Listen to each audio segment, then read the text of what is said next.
Happy Friday, Tor! Welcome to the Fancy Friday version of Log Pals.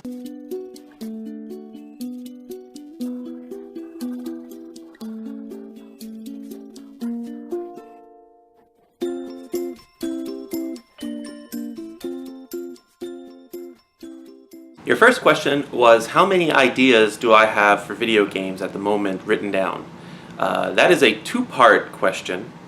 The first answer to that question is none, because I'm terrible about writing things down. However, I do have quite a few ideas in general floating around in my brain, and at any given point in time, I'll be working on any one of them. For example, if you go to my website, adventurebyte.com, you'll see one of the games that I've actually finished recently, which was basically just Asteroids. Some other ideas that I have are SimCity meets Dwarf Fortress meets Minecraft, which we'll see how that works out. Your second question was, how do I take an idea and make it a reality? You asked if I storyboard things. I'm sure every single developer does things in a different way. The way I tend to do things is I flesh out the scope of the project by thinking about what I want the first iteration to be. I also brainstorm and try to figure out what the grand scheme of the ultimate realization of the project might be. That way I have both a starting point and a future ending point. Now, this is not how all my games work out, but I'll let you know how I'm working on my current game called Underlands. First thing I do is write down a whole bunch of ideas on what games I think are similar. I'll be honest, I'm not a huge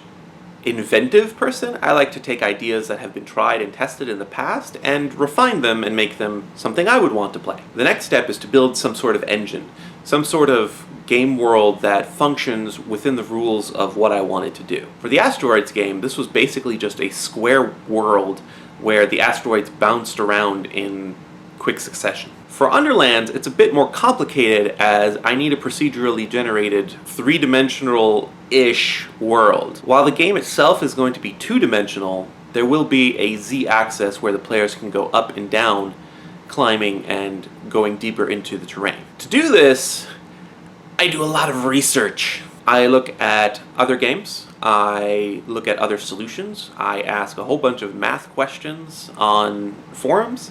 One of my favorite websites is Stack Overflow, which is basically a question and answer forum with points and reputation. While I'm not so much in the answering because I'm not fast enough, the smarter people on there are much quicker, I do tend to post a lot of questions that help me out in the general scheme of things.